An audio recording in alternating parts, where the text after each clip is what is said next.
Welcome to the Global Investor Podcast, a show that focuses on helping foreign investors enter the lucrative U.S. real estate market. Host Charles Carillo combines decades of real estate investing experience with a professional background in international banking to interview experts in all areas of U.S. real estate investing. Now, here's your host, Charles Carillo.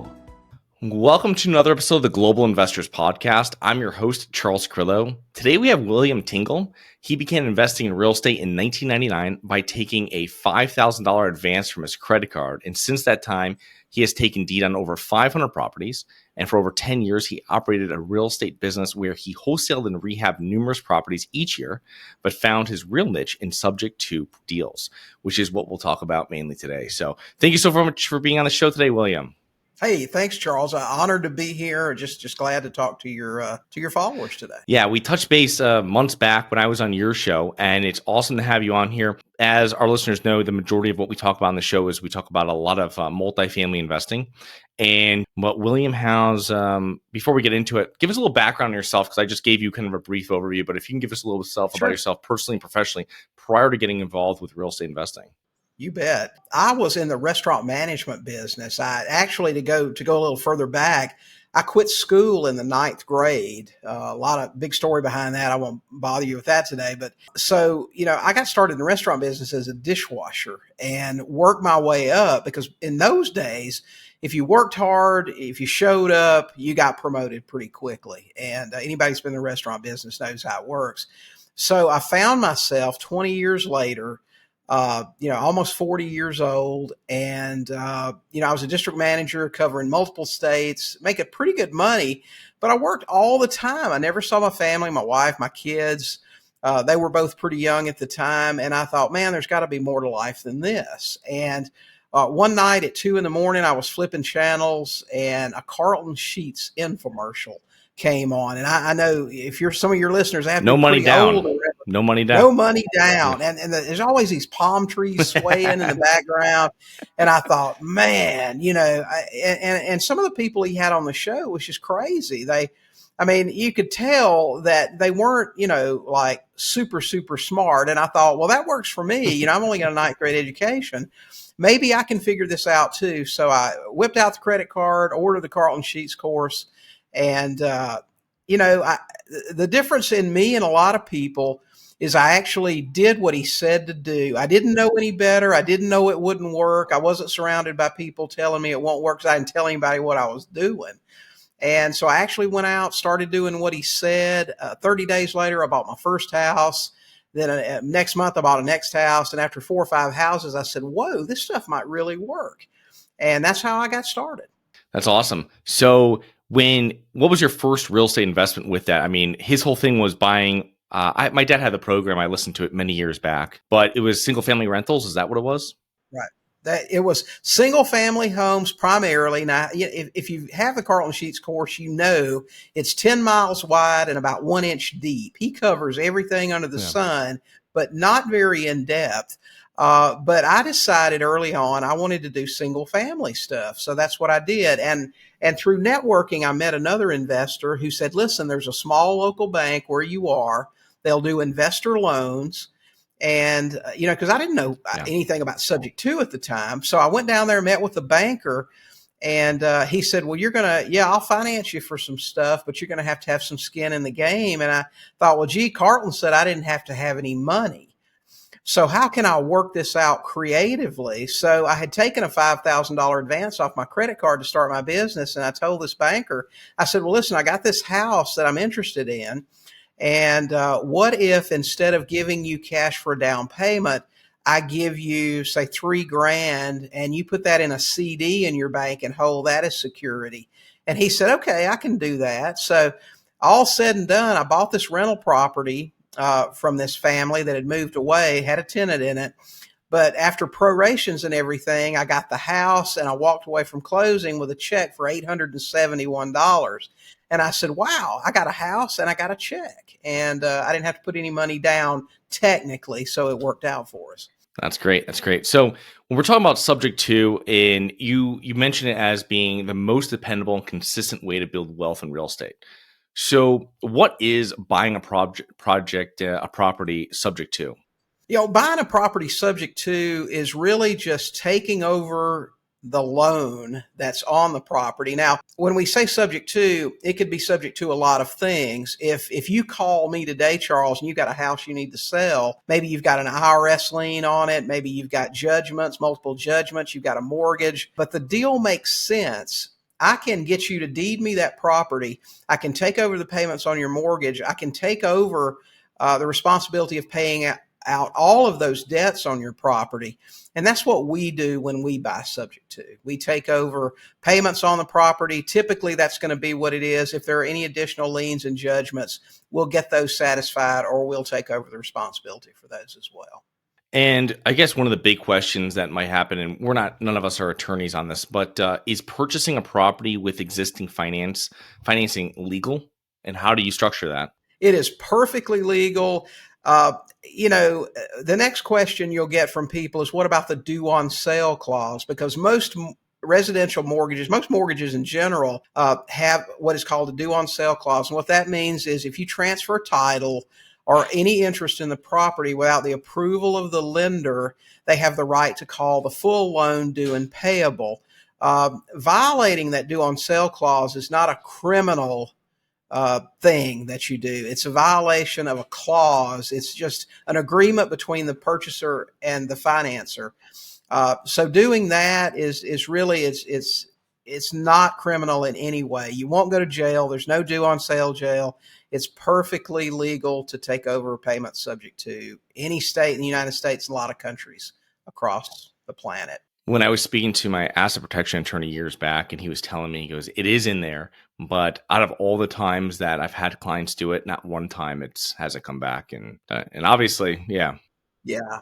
We bought hundreds and hundreds of houses. Our students have done the same. We've never had a due on sale issue ever in over 20 years of doing this. So it's obviously in the paperwork. You should talk to your attorney before doing it. However, these are just experiences that I've had myself and William, and then also my attorney. So it's one of those things that you kind of work off of that. But right. So William, with the strategy, I see the strategy working fantastically when you're in markets or you're in parts of the market cycle that is, at the lows, right? Where people might have higher unemployment, these type of issues. Right now, why would a seller ever sell with subject to financing, especially since over the last 3 or 4 years, we've had such an increase in home prices and home equity? I mean, where are most sellers most likely to be, not really underwater anymore, right? People get into all kinds of situations all the time, and it just really depends on the seller situation. I can give you a couple of examples from this year. Now, we're in Northwest Arkansas, home of Walmart, home of J.B. Hunt, home of Tyson Chicken. This is one of the hottest markets in the country, even still today after COVID. A lot of people move here for these big industries. Homes usually sell very quickly. Still, we've had people give us properties this year with tremendous amounts of equity. I'll give you an example of one guy. Who knows why some people do these things? The last house we bought, we're actually remodeling to move in. This couple got behind on their payments. They listed the house for sale. It didn't sell. He had taken a job where he made a lot less money, and he just couldn't keep up. He called us several months ago, talked to us about buying it. We proposed buying it, taking over the payments. He wasn't ready. He wanted $50,000 for his equity, and that was more than we were willing to pay. Now, you move forward a few months, he actually called us. Literally, he said to me, he said, William, I know I talked to you a few months ago. He said, here's my situation now. He said, my bank account's empty. I haven't made this month's payment. I'm not going to be able to make this month's payment. I don't want to wreck my credit. I've got to do something right now. Can you help me? Bottom line was we bought a $300,000 house for the loan balance of $225,000. We wrote the seller a check for $12,000. and got a great house in a nice neighborhood that we're actually fixing up a little bit to move into ourselves. So that guy just got in a little bit of trouble, and he needed to do something very quickly. He didn't want the uncertainty of listing it again and maybe it wouldn't sell. He needed to do something today. And we've had people just get into those situations. Divorce is the same way. We need to sell this house. We want to get out of here. What do we need to do? Sometimes when people are under pressure or in trouble, the amount of equity they have doesn't matter anymore. And if you've ever been divorced or had a situation happen to you in your life, you understand that. But it just happens. Yeah, it's great that you're able to structure these situations as a win-win for both the investor and also the home seller, because I think you have a lot of people out there that might. I think you have a lot of people in the wholesaling or in other types of in these industries that are taking advantage of people. So it's great that you and your students can structure this as a win-win where you're able to help them out while also making a good deal for yourself. Right. And the best part, you get a house, like take the example I gave you of the couple that sold us the house that we're going to actually move into. So we bought this $300,000 house for $240,000, but it's at 3.1% interest, Charles, 3.1% interest. There's a $1,500 a month payment on this house. 500 of that, a full third of that payment goes toward principal reduction. You can't get anything like that in the market today. So with that being said, what is an exit strategy? I mean, how does that work and how do you structure with him? Because this gentleman, let's say, for example, he's going to have this sitting on his credit. And even though it's up to date, right? Let's just say it's current. That's the better wording. He probably at some point wants to buy another house. And so he probably wants this off his credit in some time in the near future. He probably doesn't care about it now because his credit's great now and everything's fine. And he's working on getting everything back to order in his life. But how do you structure it? Where are you going to now refinance him out in 5 years? Are you going to sell it in 5 years? Are you saying, hey, we're going to hold it to maturity? We tell our sellers when that question comes up, and sometimes it will, we tell our sellers, we can't guarantee you when this loan will be retired. I just can't make that promise. I don't have the ability to know what's going to happen 3 years from now.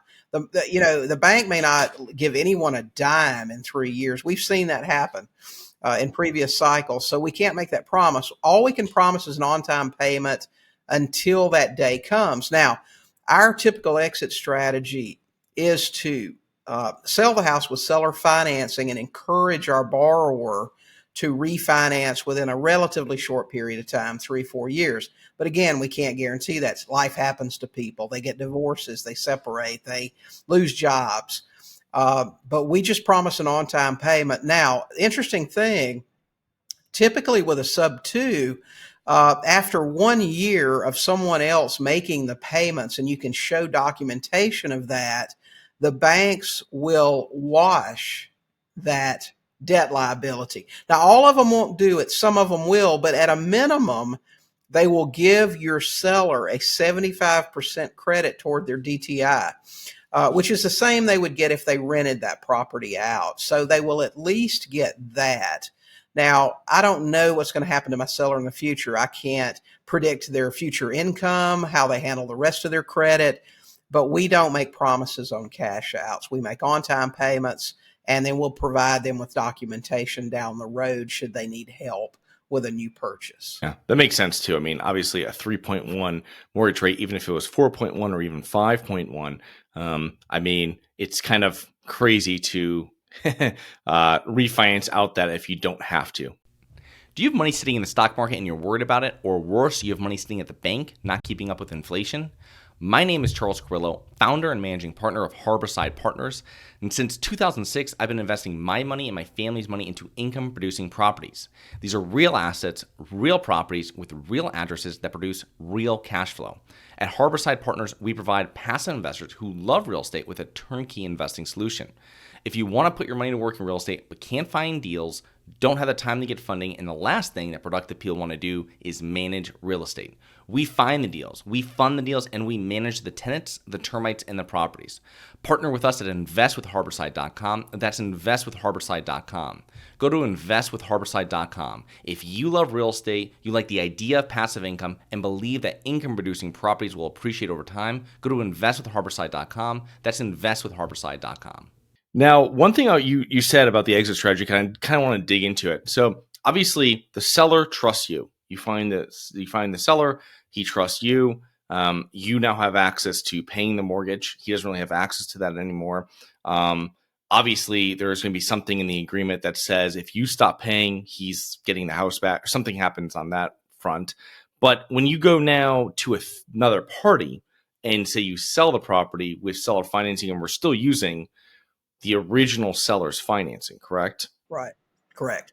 How do you guarantee, so you're not putting a bind, that, because now you're a bank almost as well here, or facilitating like a servicer. How are you making sure that that mortgage is paid? Are they paying you and then you're making sure it's paid, or are you really just passing them everything and saying, hey, make the payment here, please make the payment here? That's how it works.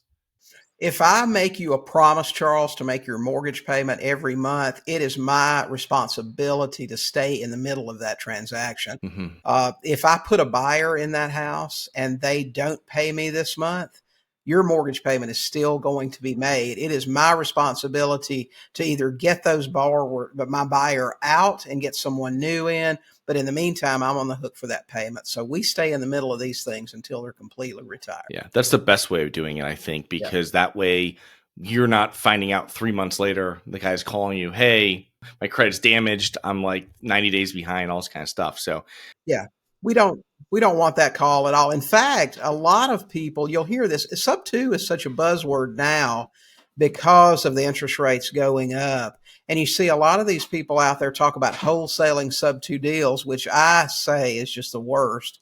If I promise you to make your payments, I can't assign my promise. I can't, if somebody else says, hey, I'll take that deal for 20 grand and I take 20,000 and pass it off to another investor, and that investor doesn't pay, you're going to be looking for me when the loan doesn't get paid. You don't even know this other guy. So that's not a good way. Yeah. If I was on that the distressed seller's side, that would be my main thing, is making sure the credibility of William and making sure he's, going to be taking care of this and what he says, because I don't want the property back, obviously, so we've talked about exit strategies and kind of going back to the beginning a little bit. I mean, what have you found to be the best methods for finding sellers who might be interested in selling through a subject to? And then another part of that is subject to one of the only things you keep in your tool belt, or do you teach your students maybe, are you going to wholesale this, or are there other things? So what might work best for a potential seller?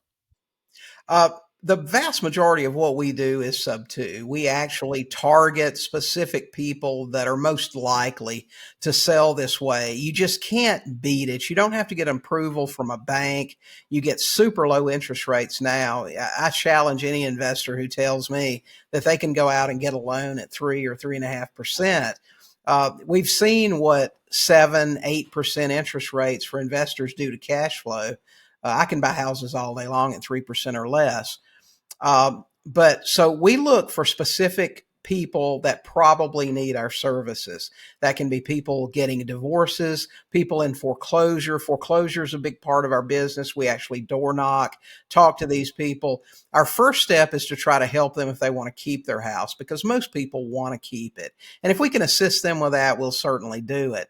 If they're in a situation where they want to sell it, hey, we're buyers. And we want to do that too.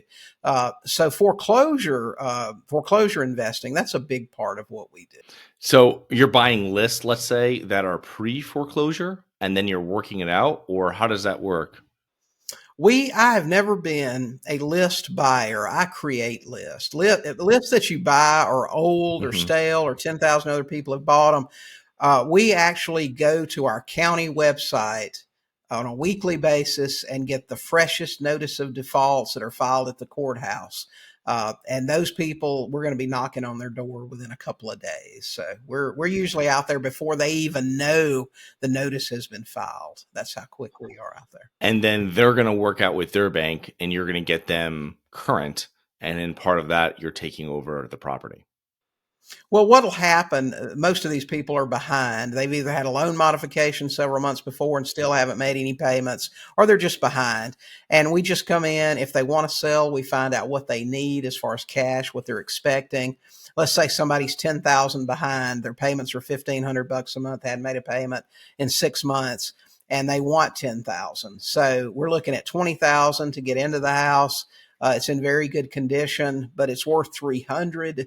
We know we can get $30,000 down from a buyer. So it makes sense to lay out 20, get 30 from a buyer. We've got 10,000 in our pocket plus cash flow.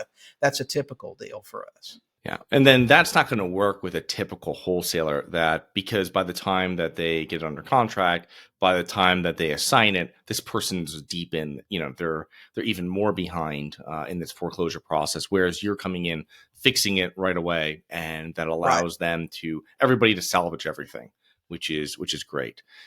Right. And not only that, but people that are 6 months behind on their mortgage, they've got a real ding in their credit. We're going to help their credit by catching those payments up and making them over time before we sell that house. So that's going to help their credit out a good bit. Yeah, for sure. That's going to make it a lot less painful for them down the road when they're looking for credit. Right. So, William, if we have someone that was saying interested in being an aspiring subject to investor, what would be some advice you'd give them? Well, first of all, don't fall into this trap. A lot of people set out there for you that you can automate everything that you do, especially when you're focusing on subject to. That's about relationships. You've got to have conversations with people, and face to face is better. Like I said, we go out and we door knock. We work locally now. You can do it long distance. It's a little bit more difficult, but just get in front of people, have a lot of conversations, and you'll buy houses. But all of this, I know people buy houses by texting 10,000 people a day. But if you really want to make good deals, our average profit on a deal this year was over $70,000. And that's in a hot market. Okay. And we didn't work very hard. I got to tell you. We work probably on our real estate business, maybe 15 or 20 hours a week. So even in a hot market, you can make money, have a lot of conversations with people, and you'll buy houses. Yeah. Build that rapport with those sellers and seeing how you can help them. Right. What are, other than that, where people are not building rapport with investors, they're trying to automate everything and streamline everything, let's say, what are other common mistakes you might see subject to in real estate investors make? The biggest mistakes that you can make is not fully disclosing to your seller exactly what's going to happen here, and having that disclosure in writing multiple times. You want everybody to be on the same page. If I'm making your payments for you, Charles, for the next year, 2 years, 5 years, we may not even speak, but we have a relationship that's ongoing. You're counting on me to make payments, to not harm your credit, and that sort of thing. And I'm counting on you not to get angry and make a problem down the road, because sellers can get upset if you don't fulfill your promises. So don't make promises you can't keep. Fully disclose what's going on. Make sure that they understand that this can impact them for some time down the road. Those are the biggest errors that I see. A lot of new investors are afraid to tell the seller too much. Well, if I tell them we may not pay it off for years, they may not let us have it. If the possibility of that loan being on their credit for years makes them uncomfortable with it, they shouldn't do it anyway. Tell your seller what's going to be happening, and don't be afraid to do that. Yeah. And for most people too, keeping a current mortgage on their credit, it's like improves your points by like 40 points or something. I mean, it has a significant importance to your credit score. And so someone keeping that on there, that's current, obviously, that's key, is going to be something that's going to assist them down the road with having that mortgage. So sure. Very, very interesting. So, William, 25 years almost as a real estate investor, starting from a credit card advance. How has your relationship towards money changed over those decades? The biggest, I heard this a long time ago, is that money doesn't change who you are, really. If you're broke, and you're a jerk, you're probably going to be a jerk when you're rich. You know what I mean? The biggest thing for me with money that I've noticed personally is that when I was broke, I felt like I needed a lot of props. I needed a nice car. I needed this. I needed that. When you get to the point to where you have more money or you have plenty of money to do the things you want to do, I think you become a better steward of it. You don't need those things to impress people. The confidence level increases. So it's like, I guess the more I had access to money, the less I needed to spend it to prove something. So if that makes sense, I don't know. Yeah. It makes perfect sense. Yeah, I think it's with people that initially get money, they might be sucked into that. And I think over the years, they've kind of find themselves. I think it's something that they don't need it as much anymore. Right. But I agree. What do you think are the main factors that have contributed to your success over those years?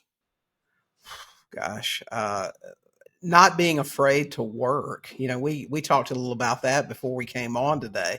I'm telling you, finding people that you can count on and depend on to do things is really tough out there. And I just, from a young age, like I said, I quit school in the 9th grade. I had to work to make it. I was on my own, and just not being afraid. Like I said, when I bought that Carlton Sheets course, I didn't surround myself with people that said it won't work. It won't work. I just did it. I followed a plan. If a lot of investors have shiny object syndrome, they buy a course, they read about a third of it, and then they put it back on the shelf.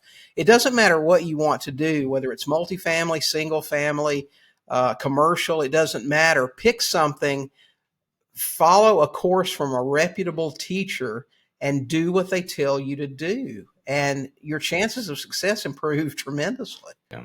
No, it's really true. It's interesting that you're not reinventing it. You're really just following a roadmap that's already been charted and traveled, and you're really just asking them and following it, and then getting support along the way with any kind of questions you might have. So, William, you have a group coaching, you have one-on-one coaching, you have all different types of things for people getting involved with real estate investing and subject to. How can our listeners learn more about you, your book, and your business and your coaching? Well, the easiest way to learn about us is to check us out on our YouTube channel, sub2tv.com. That's SUB, the number 2, TV.com. It'll take you right to our YouTube channel.